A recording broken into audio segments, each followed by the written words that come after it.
Muy buenas tardes, muy buenos días, muy buenas noches, no importa la hora que sea, porque yo estoy seguro de que nos van a ver, y le doy la bienvenida a todos los detonautas que hoy nos acompañan una vez más en una emisión del programa Monter Presenta.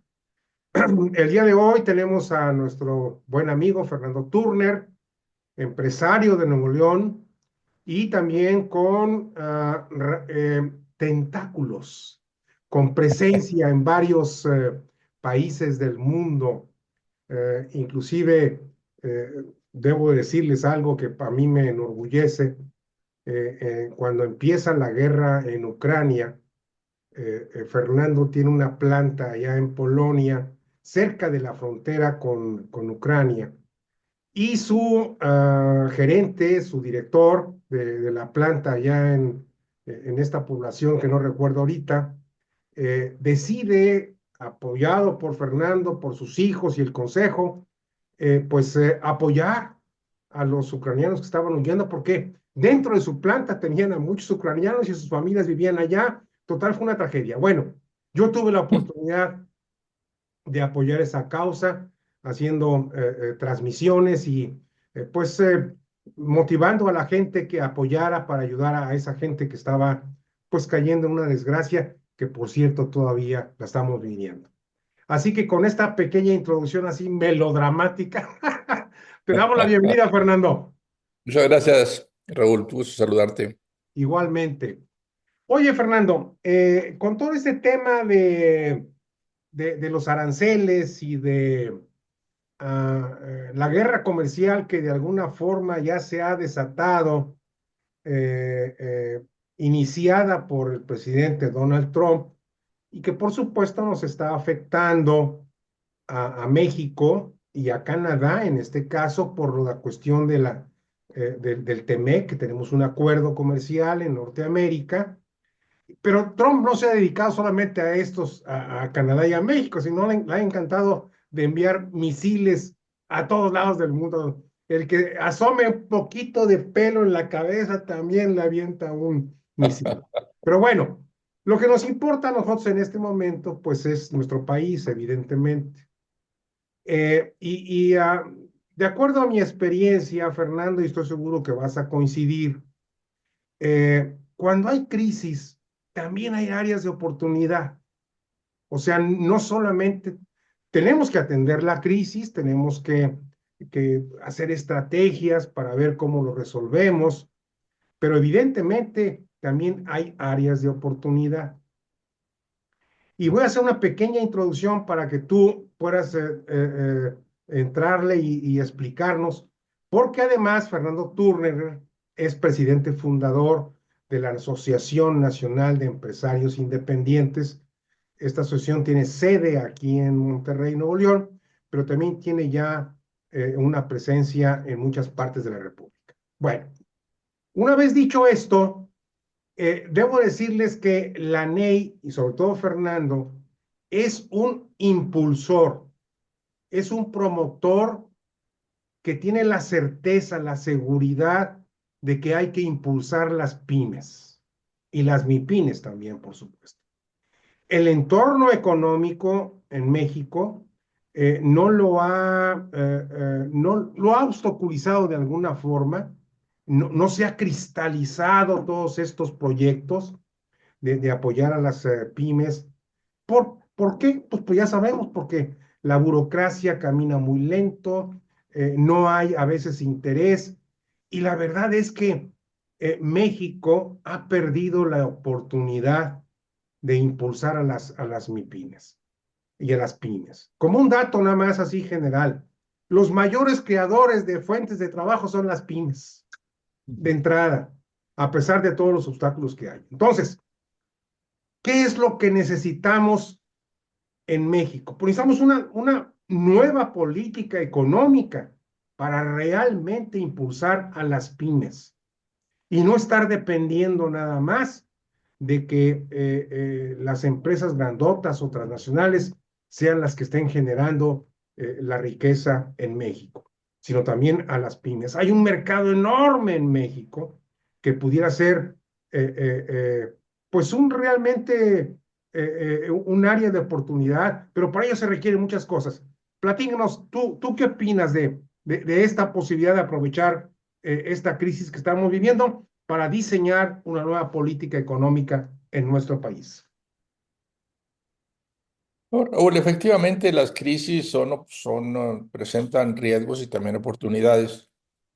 En México hemos vivido en los últimos 40 años varias crisis, pero desgraciadamente no las hemos aprovechado como oportunidades, las hemos absorbido en general con políticas básicamente reaccionarias, o sea, reaccionando a lo exterior sin hacer propuestas inteligentes y efectivas que beneficien de forma permanente al país y eviten riesgos posteriores. Así fue el caso de pues, de la apertura comercial allá por los 90. Después fue el caso del Tratado de Libre Comercio y en la revisión del Tratado de Libre Comercio, en la crisis del COVID y ese tipo de cosas.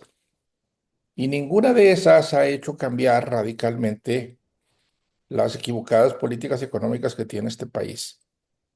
Esencialmente, el país se estancó a raíz del abandono de la política del desarrollo estabilizador, que fue muy exitosa, digan lo que digan, y que fue implementada con un criterio práctico por gente práctica, sensata, que no necesariamente tenía grandes títulos universitarios en economía. Al grado tal que a mí me hace pensar que debería estar prohibido que un doctor en economía sea secretario de Hacienda o sea secretario de, De de una comercio, secretaría. de industria. Sí, debido a que pues, esos personajes conocen mucho de algo muy poquito, ¿verdad? O sea, la carrera esa, el título está diseñado más bien para enseñar y para investigar y no para ejecutar. Entonces, México no ha tenido buenas políticas económicas en los últimos 40 años y el crecimiento de México es decepcionante. Si lo comparamos con las necesidades del país, sobre todo las necesidades demográficas, y si lo comparamos con lo que han hecho otros países con menos potencial que el nuestro. Pero a pesar de tantas crisis, no cambiamos. Nuestro problema principal está en las nociones equivocadas que tenemos respecto a la economía, que nos hacen aferrarnos a ellas a pesar de que los resultados son muy malos. Y es sorprendente ver que la gente, cuando trata de analizar el problema económico, se va a problemas políticos o a problemas sociales, ¿verdad? Que son evidentes porque un país pobre, pues tiene problemas de país pobre, ¿verdad? Claro. Eh, pero que no se han enfocado en las políticas económicas. De alguna manera la gente se enfoca en los cambios políticos, en la corrupción, en los partidos, en las ideas, pero no se enfoca en la política monetaria, por ejemplo, que pues, prácticamente no ha cambiado en los últimos, no sé, pues cuando menos 30 años. Y en las políticas comerciales, en donde abrazamos un liberalismo extremo, una apertura total, dogmática, con una fe en la apertura que digna pues de una religión, pero no de una ciencia social. Y tampoco pues hemos analizado bien la política fiscal de este país y, y ese armazón de políticas fundamentales no han generado los incentivos para que la gente se ponga a invertir. O sea, la conclusión de esa falla es que no ha habido el aliento, el ambiente adecuado, el incentivo para que la gente piense en el largo plazo e invierta. La conclusión es de que, y no estoy hablando de las grandes empresas, estoy hablando en general, todo el país, Sí, sí, sí. ¿no? Empresas grandes, empresas extranjeras, nacionales y pymes. La conclusión es que la relación de inversión a la economía es muy baja, 17, 18% del PIB, cuando deberíamos de estar, y ahora lo reconoce el Plan México famoso, en el 25% del PIB. Eso no es porque México, porque los empresarios sean tontos o no haya suficientes empresarios, o no haya suficientes obreros, o no haya suficientes materias primas, o no haya suficiente mercado. Simple y sencillamente, la, el- la persona que tiene proclividad de invertir no desea hacerlo porque no observa políticas económicas igual. No hay suficiente capital al precio correcto. Nunca lo ha habido en los últimos 50 años en México, ¿no? Y nadie se enfoca en eso. O sea, ¿por qué México tiene un sistema financiero que es 10 veces más chico que el de Brasil? No hay dinero. O sea, el país creció, digamos, muy arriba de la capacidad que tiene el sistema financiero de financiarlo. Y sin financiamiento productivo no hay crecimiento. La apertura comercial fue indiscriminada. O sea, simple y sencillamente se adoptó el dogma este de David Ricardo, economista del siglo XVII, sin mayor análisis, sin un sentido práctico, y pues nos abrimos a todo el mundo, incluyendo a aquellos países que nunca se abrieron con nosotros. Y eso por el dogma de decir, de todas maneras te va a ir bien, ¿verdad? Es como cuando uno quiere Con fe, llegar, cuando uno quiere llegar a una chava, ¿verdad? Dice, no, hombre, tú hazme caso. hazme caso y lo verás que vas a ser muy feliz, ¿verdad? Entonces nos abrimos con países que jamás se abrieron con nosotros, los asiáticos, esencialmente, que nunca han practicado el libre comercio realmente. Y luego, pues hemos tenido un sistema fiscal, digamos que privilegia gastos, inversiones no productivas, olvida la inversión en infraestructura básica, ¿ya? Y hemos creado o hemos tenido una infraestructura insuficiente, siempre insuficiente, mucho más chica que lo que el país necesita y muy cara. Las autopistas son las más caras del mundo, ¿ya? Traer del sur o del centro de la República a los mercados es muy costoso, comparativamente hablando. Los ferrocarriles son de los más costosos del mundo en cuanto a la carga porque son monopolio. Y, y también nos hemos olvidado de otra cosa súper importante, que no podemos abrirnos al exterior estando llenos de monopolios en el interior, empezando por los del gobierno, pero siguiendo con los de la iniciativa privada.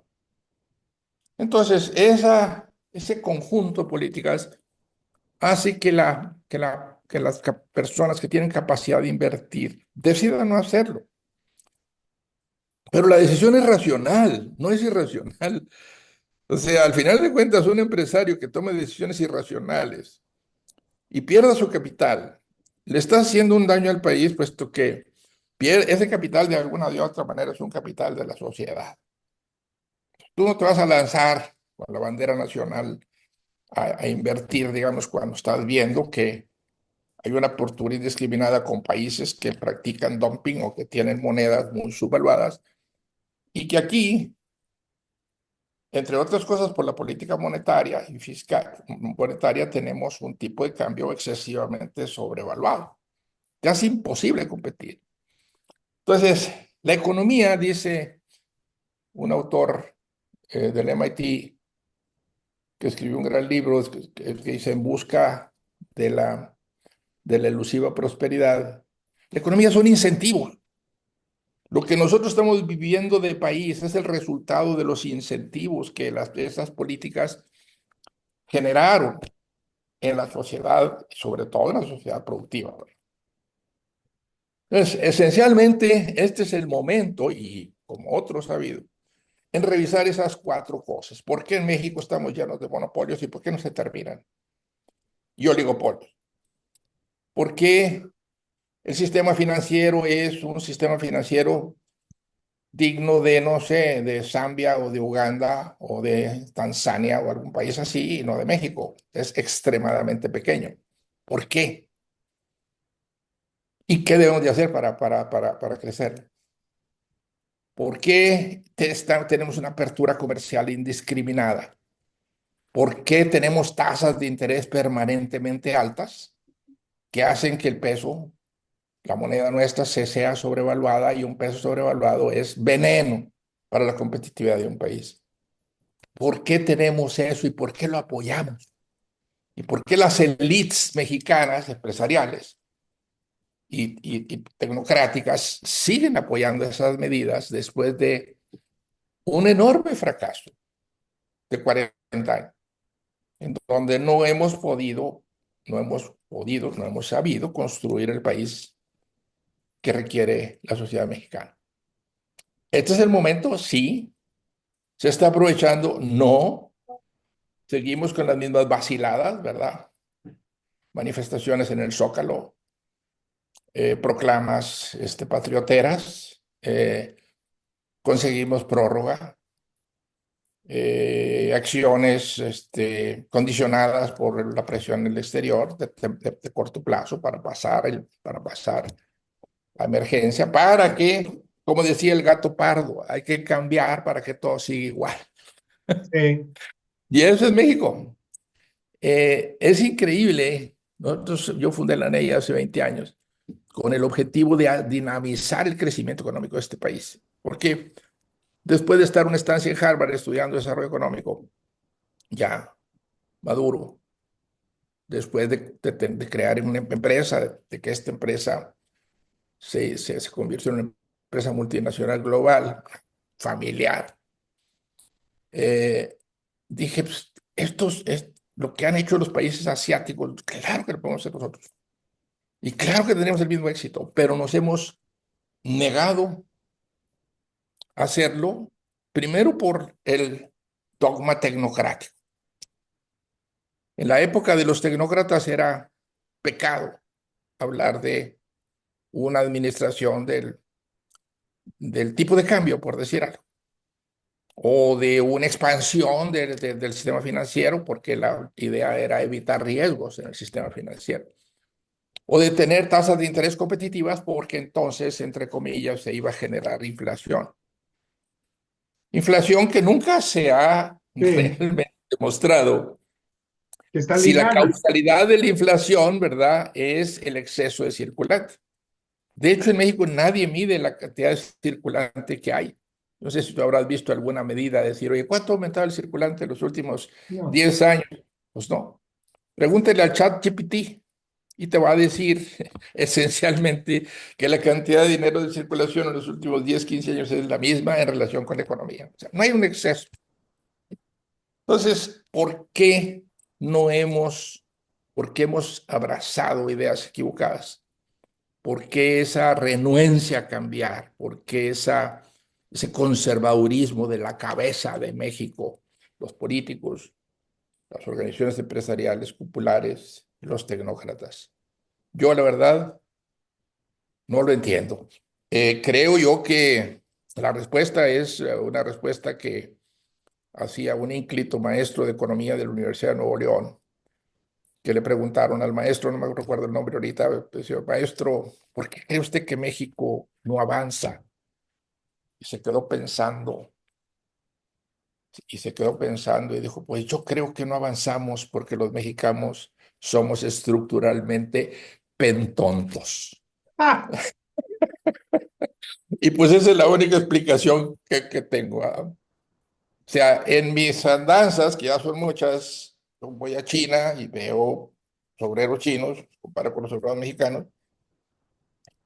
Los mexicanos les dan el 15 y las malas. Los comparo con nuestros ingenieros son perfectamente buenos. Los comparo con nuestros administradores y contadores, son muy buenos. Creo que los empresarios mexicanos son muy buenos y hemos sobrevivido 4 o 5 crisis en los últimos 40 años, crisis graves. Es que somos buenos, aquí estamos todavía. Pero no hemos crecido a la velocidad que podríamos crecer porque el ambiente que tiene te presiona al statu quo, no a crecimiento. Por ejemplo, si yo tengo interés de adquirir a un competidor en Estados Unidos, porque para tomar mercado o en Europa, no va a haber sistema financiero que me apoye en eso. Ni va a haber bancos, ni va a haber bolsa de valores, ni va a haber mercado de capitales que me permita hacer eso. Tenía que convertirme en una empresa gringa o china para poder sí, lograr eso. Entonces, en resumen, Tenemos una crisis, no la estamos aprovechando porque somos muy cerrados de cabeza. ¿Verdad? Eh, Fíjate que me hiciste recordar eh, una noticia que vi hace unos días de una empresa taiwanesa, si mal no recuerdo, que iba o va a invertir una Sí. cifra que me puse a escribirla, Fernando, y mi querida audiencia, y Taiwan Semiconductor sí, Company, sí, Estados Unidos. toda la Sí, cuestión de chips y conductores y todo ese rollo. sí. Es la más grande del mundo, por cierto, en eso. Pero Y bueno. me puse a escribir la cantidad, Fernando. Oye, la cantidad de ceros, estamos hablando de 600.000 billones de dólares. Millones, billones, no, ¿Sí? billones. Y Sí, aquí en México estamos orgullosísimos porque la inversión extranjera el año pasado creo que alcanzó los 42.000 millones de dólares, perdón, ¿verdad? sí. Y nos aportan los paisanos Y la pero famosa mira, cantidad de hemos 70.000 llegado, millones de dólares. es que hemos llegado a lo mismo. O sea, si tú te acuerdas, porque somos suficientemente viejos, de las épocas de Echeverría, ¿verdad? Y de López Portillo, todos hacían grandes alaracas de cualquier inversión, de cualquier empresa, ¿verdad? Que se viniera o que estuviera en México. Es una especie de rito, ¿verdad? Para que el político le diga a las masas, no estamos tan mal, aquí está fulano de tal que va a invertir un Sí, millón de dólares, ¿verdad? sí, O dos Fernando, millones de dólares. pero yo quiero sacar a colación este ejemplo porque esto quiere decir y fortalecer lo que tú estás señalando, de que México no está en esas ligas, No, no está. estamos en No, las ligas México, menores, claro, no, evidentemente, México ha perdido nos relevancia estamos totalmente rezagando. completamente. Ese es mi punto. Sí, sí, Yo sí. sé que los políticos van a presumir hasta por $1 que vienen a invertir, hombre. No, no, no. Yo estoy hablando del contexto a nivel mundial, en el Bueno, cual pensamos eso que es somos unas exactamente estrellas lo y que he no estamos estado en el comentando. desierto. Eso es exactamente lo que comentamos. Hemos fracasado en dinamizar a este país y nos han alcanzado otros países por la derecha y por la izquierda. O sea, México ha perdido relevancia mundial. Y luego dicen que pasamos del país número 15 al número, creo que 13, y que queremos llegar a ser el número 10, pero no se dieron cuenta nadie que pasamos del número 15 al número 13 por la revaluación del peso. Así O sea, es. siempre por un efecto contable, ¿verdad? Ahora producimos los mismos pesos, pero son más dólares. Y ahora quieren llegar al número 10 y no saben ni cómo le van a hacer, ¿verdad? No, para llegar al Pero número 10 se requieren miles y miles y miles de millones de dólares. claro, ahora lo interesante de esto, Raúl, es que en México tienes que movilizar el capital que sí existe, ¿verdad? O que se dedica a consumo, lo tienes que convertir en inversión. Sí. Y la inversión no es más que demorar el consumo para consumir en el futuro más. O sea, en México requieres los incentivos apropiados para que la inversión suba en números redondos 70%. Híjole. Bueno, eso es lo único inteligente que dice el Plan México. El Plan México dice necesitamos llevar la inversión a 25% del PIB. Es cierto. La regla de dedo es que tú vas a crecer lo que el porcentaje ese que inviertas sobre PIB entre 5. O sea, si logras subir la inversión de 17% del PIB a 25% del PIB, el país va a crecer de 2%, de 1% está creciendo, a 5%. Si no logras aumentar esa inversión, no vas a crecer al 5%. Así te hinques con la Virgen de Guadalupe y te pongas pencas de nopal en cualquier lado del cuerpo. Necesitas necesariamente aumentar la inversión. Pero la pregunta aquí que haríamos es, ¿y qué se está haciendo para incentivar esa inversión? Y luego, la otra cosa que se debe de entender es que el 80% de la inversión es inversión nacional, no extranjera, ni del gobierno. Y que del 80% de inversión nacional, probablemente el 80-85% es de pequeñas y medianas empresas. eh, Entonces, ¿qué estás haciendo para que las pequeñas y medianas empresas deseen invertir? Y no hay empresario que no quiera crecer, no hay claro, empresario que no sea ambicioso, no hay claro. empresario que no quiera que su empresa sea más grande, sea más rentable, sea más productiva y llegue más al mercado. En general, el empresario es una persona optimista, por eso está ahí. ¿Ya? Digan lo que digan. Entonces, ¿qué se está haciendo para llevar la inversión del 17% del PIB al 25% del PIB? Y esa es la clave de todo el rollo que dice el Plan México. O sea, Quítale todo el está el qué, rollo, que pero es no está el cómo. no, no está ni siquiera planteado que se requiere un cambio de políticas para lograr eso. O sea, se dice, necesito hacer eso entre 40 cosas que dicen que hay que hacer, ¿verdad? Está perdido ese nombre. Pero entonces no se dice, oye, ¿sabes qué? Pues no lo podemos lograr sin un cambio profundo en el sistema financiero mexicano. Y ese cambio profundo implica A, B, C y D. Para empezar, implica crecerlo. Implica que el capital llegue a donde se necesita para invertir, ¿verdad? Y eso implica también que el dinero salga de la economía informal, del colchón, que no se vaya a Estados Unidos o a otros países, que no se dedique a consumo, que se dedique a invertir. Y eso requiere de un cambio de reglas que ni siquiera está planteado. Entonces, eso es lo que ha pasado también en los últimos años en México en general, ¿verdad? La crisis viene, se pasa la crisis, sobrevivimos la crisis, claro, dice México siempre saldrá adelante. Sí, claro, México siempre saldrá adelante. Igual de pobre, ¿verdad? Claro. Igual de fregado, Oye, igual. Fernando, tengo entendido que tú ya hiciste varios planteamientos al gobierno desde la campaña. ¿Has Sí, tenido alguna respuesta? ¿Has tenido o dado seguimiento a ello? sí le hemos dado seguimiento, pero no tenemos respuesta. O sea, el gobernante, ya que está sentado ahí o que está cerca o los que están cerca del gobernante, lo que quieren es aplauso, apoyo. Te quieren ver en el Zócalo, ¿verdad? Aplaudiendo. Te quieren ver comentando que la idea del Plan México es brillantísima y que gracias a nuestra señora presidenta, digamos, ahora sí el país va a salir adelante. Y si tú eres propositivo, ¿verdad? Quiere decir, y crítico, pero propositivo, pues tú estás planteando algo mucho más de fondo que no se está Claro. haciendo, ni se está viendo. Y eso no gusta. Ni le gustan los de ahorita, ni les gustan los de antes. O sea, los tecnócratas eran igual de aversos a la crítica que lo que son ahorita.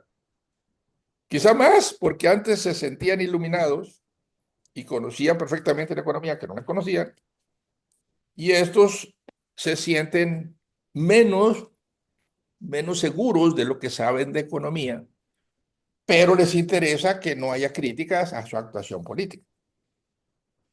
Entonces, la respuesta es si le demos seguimiento, no tenemos respuesta. ¿Qué pasa? La presidenta pues está en un camino que nos va a llevar a lo mismo, ¿verdad? O sea, a salir de la crisis igual de debilitados, quizá un poco más, sin una idea clara de cómo jalar para el futuro. Esto último que dijiste creo que es muy importante. Es decir, entonces, la presidenta Sheinbaum sigue trabajando con la misma estrategia y por lo tanto va a llegar los mismos resultados, a nada. Sí, exactamente. No, yo creo que va a ser un poco peor porque Ah, caray. no ha cambiado Sí, pues te voy a decir por qué. Y no quiero ser negativo, simple y sencillamente quiero ser objetivo. Y ahorita vemos cómo sí se podría lograr otra cosa diferente. Va a ser un poco peor porque las prácticas económicas son iguales, pero más mal manejadas. Sí, sí, sí. Pero la política política está muy en contra de lo que piensa la gente que puede invertir. Ok. Que a lo mejor se juntaron 200, 300 mil pesos, 300 mil personas en el Zócalo, de esas cuales probablemente no había ni una sola que tuviera la chequera lista para decir, a ver, depende de lo que diga, yo invierto o no invierto. No había ni uno. ¿Y Y ya, cuáles ya, son tus propuestas? Así, en forma muy, muy puntual, muy precisa. nuestra propuesta lo primero es combatir, o sea, acelerar la competencia interna en México, o sea, reducir los oligopolios y las prácticas oligopólicas que roban al ciudadano y a las pymes. Dos, tener un sistema bancario suficiente y competitivo que proporcione capital según las necesidades de la economía a costos competitivos.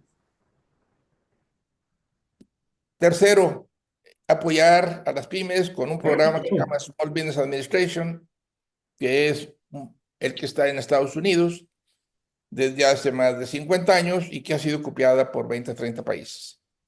Esencialmente esas son las tres políticas. Cuatro, tener una administración más controlada de la apertura comercial. Precisamente ante esto sí es una cosa coyuntural por el tema de Trump. Pero México va a tener que imponer aranceles muy altos a China y a Asia si quiere tener mayor integración nacional en su producción de exportación y si y necesita además de una apertura controlada, necesita un tipo de cambio muy competitivo. El hecho de haber dejado que el tipo de cambio llegara a 17, 17.50 sin que interviniera el Banco de México es una de las causas principales, indudablemente para mí, de que la economía mexicana esté en picada. Sí, Sin duda alguna. Y es una de las causas principales de que la importación sea tan fuerte de Asia, ¿verdad? Y que acabemos con un superávit comercial con Estados Unidos, que es igualito al déficit que traemos con Asia. En otras palabras, sí es cierto que estamos reexportando productos asiáticos. correcto. Entonces, pero eso es producto de políticas, ¿verdad? Que no se han corregido. Fernando, ya para, Esa es la propuesta que le dimos a Claudia Sheinbaum, esa es la propuesta que discutimos con su asesor ahí de política con Altagracia. Esa es la que hemos estado tratando de perseguir. Y pues la respuesta no ha sido. no, pues yo creo que ahorita andan más preocupados en cómo torear a Trump para que no los llegue a cornar, ¿verdad? Esa es la impresión que tengo. Sí, pero fíjate una cosa, se puede torear de una manera superficial, como se está haciendo, se puede torear de una manera de fondo. Y la manera de fondo es la que comentamos nosotros. O Sí, sea, sí, si este país tiene un crecimiento económico del 6%, 5, 6%, pues es un cliente más atractivo claro, para Estados claro, Unidos que si simplemente está estancado o va para abajo. claro, ¿Verdad? Si Estados Unidos, si México le pone aranceles a China, pues va a estar más en línea con lo que está haciendo Norteamérica, ¿verdad? En general con China. Y es más claro, correcto. Va a evitar que se acabe la industria americana de automóviles, ¿verdad? Por los automóviles chinos, como están llegando claro. a toneladas y otras cosas. Si, por ejemplo, a las pymes se les alienta con crédito, financiamiento, que ahorita absorbe en su totalidad el gobierno por el déficit que trae, y desplaza al sector privado y principalmente las pymes, si las pymes tienen apoyo, las pymes son nacionales, son propiedad de personas Sí, nacionales sí, sí, sí, arraigadas al país, sí, propiedad de familias que tienen el interés nacional en la sí, cabeza, porque aquí nacimos. claro, ¿Verdad? Entonces, políticamente el apoyar a las pymes es bien importante, es tan importante o más que apoyar a los pobres, ¿verdad? Porque son gente que tiene arraigo. Pero aquí a las pymes nunca, ni en el presente gobierno, ni en los anteriores, ¿verdad?, se ha tenido un programa efectivo. Entonces, lo que estamos nosotros proponiendo es una solución a la amenaza de Trump que sería mucho más sensata si va el secretario de Hacienda, que por cierto, el Rogelio pues, estuvo desaparecido los 4 años que estuvo. Si va un secretario de Hacienda, que ojalá el que actual hable inglés, y le presenta un plan integral como el que comentamos, ¿verdad? Pues es serio eso, es claro. sensato, es profundo, es agradable a una administración empresarial, ¿verdad? Y Es al de empresario. cambio, es de Sí, cambio, pues sí. ¿verdad? En vez de estar ahí, pues con llamadas diciéndole a Trump, oye, pero es que mira, te vas a aumentar los precios y no seas tonto, te va a pegar más a ti, no, me va a pagar más a mí. Pues esas son verdaderamente vaciladas para el vulgo, ¿verdad? Para la raza ahí de la Plaza de la Sí. Constitución. Fernando, ¿tú crees que la renegociación del TEMEC se concrete este año en corto No sé, plazo? no sé, pero también sé que no está México preparado con una propuesta que haga que esa negociación te lleve a una A un buen situación término. así de ganar, ganar. Sí, Es que la economía no es yo gano, tú pierdes, como la ve Trump. O sea, la economía puedes tú hacer que los dos ganemos. claro, Al final de cuentas, los americanos necesitan a México. Si quieren ganarle a China, ¿ah?, y si quieren, que ese es su principal problema, necesitan a México. Si quieren que las fábricas actualmente en China o en Asia se vengan acá y no se queden en Vietnam o en Malasia o en Indonesia o en la India, necesitan a México. ¿Verdad? Si quieren que su potencia económica subsista y se aumente, necesitan a México. claro, Y necesitan a los mexicanos en Estados Unidos y acá, en los dos lados. claro, Porque no puedes tú atraer nomás la inversión, ¿verdad? Y echar para afuera 2, 3 o 5 millones de obreros. Es imposible eso.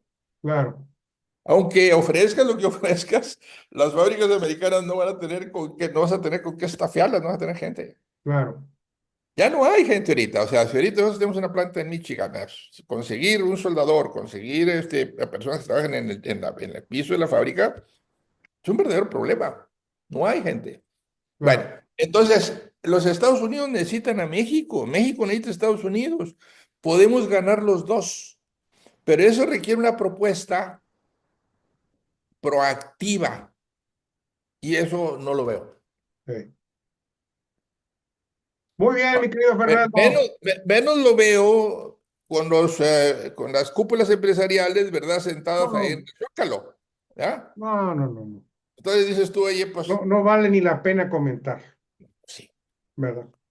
Te agradezco muchísimo, Fernando. Creo que nos has dado una brillante lección, por lo menos para entender cómo está la situación y esperemos que podamos encontrar el camino. no, pues, Si me lo ojalá. permites, yo te vuelvo a hablar dentro de un mes, 2 meses más o menos, porque creo que lo del Temec también puede ser algo, como bien decías tú, si no lo hacemos bien, cuidado, ¿verdad? Y ahora, nomás para terminar un poco, dame un segundo. Yo quiero decir que México es un gran país. La experiencia que yo tengo con plantas en varios países, en Polonia, en Estados Unidos, en China, en India. México tenemos todo. Nuestras Sí, fábricas son iguales de competitivas aquí que en otros países. claro, Tenemos todo. Y lo único que nos falta, digamos, es cambiar la la cabeza. mentalidad. Sí. Eh, Muy bien. Fuerte abrazo, mi querido Fernando. Gracias. Hasta luego. Hasta luego.